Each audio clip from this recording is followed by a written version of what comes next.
শেখ হাসিনার বিরুদ্ধে, শেখ হাসিনার পতনের, ফ্যাসিস্টের পতনের জন্য আমরা ঐক্যবদ্ধভাবে, আমরা খুব ঘনিষ্ঠ নিবিড়ভাবে আমরা সবাই ঐক্যবদ্ধভাবে আন্দোলন করছি।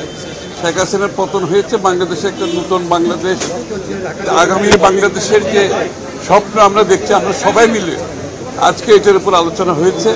এবং এখানে বিশেষত কয়েকটি ইস্যু হয়েছে। একটি হচ্ছে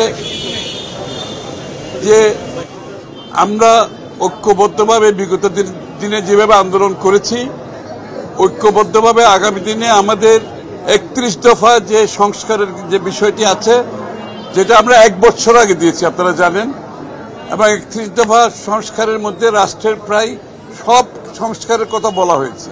আর এখানে যদি দুই একটা সংযোজন করতে হয়, আলোচনার মাধ্যমে আমরা সিদ্ধান্ত নিয়েছি, সেগুলো আমরা সংযোজন করব আগামী দিনে। এটা নিয়ে আমরা জনগণের কাছে যাব, দেশের মানুষের কাছে যাব, আগেও গিয়েছি। যেহেতু সংস্কারের বিষয়টি আছে, এটা মানুষের কাছে তুলে ধরবো আমরা। এবং আজকে যে সরকার আছে, ইন্টেরিয়াম সরকারকে আমরা সহযোগিতা করছি তাদের কাজে, কারণ জাতির একটা বড় ধরনের রক্তপাতের মাধ্যমে, বড় স্যাক্রিফাইসের মাধ্যমে একটি ইন্টেরিয়াম সরকার গঠিত হয়েছে।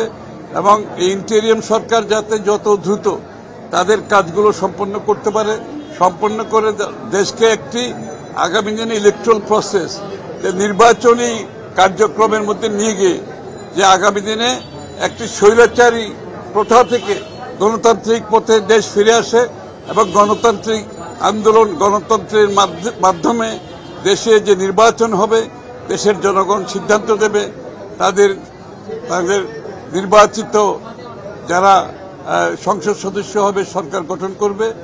এবং এখানে আমরা ঐক্যবদ্ধভাবে কাজ করতে ঐক্যমত হয়েছে। আপনারা জানেন, আমরা শুধু আন্দোলন করি নাই, আমরা শুধু 31 দফা সংস্কার দিই নাই, আমরা কিন্তু একত্রে এখনো কাজ করে যাচ্ছি। এবং আগামী নির্বাচন পরবর্তীতে যে জাতীয় সরকারের কথা তারেক রহমান সাহেব বলেছেন, সেখানে আমরা সবাইকে নিয়ে এই 31 দফা বাস্তবায়ন করব ইনশাআল্লাহ আগামী দিনে।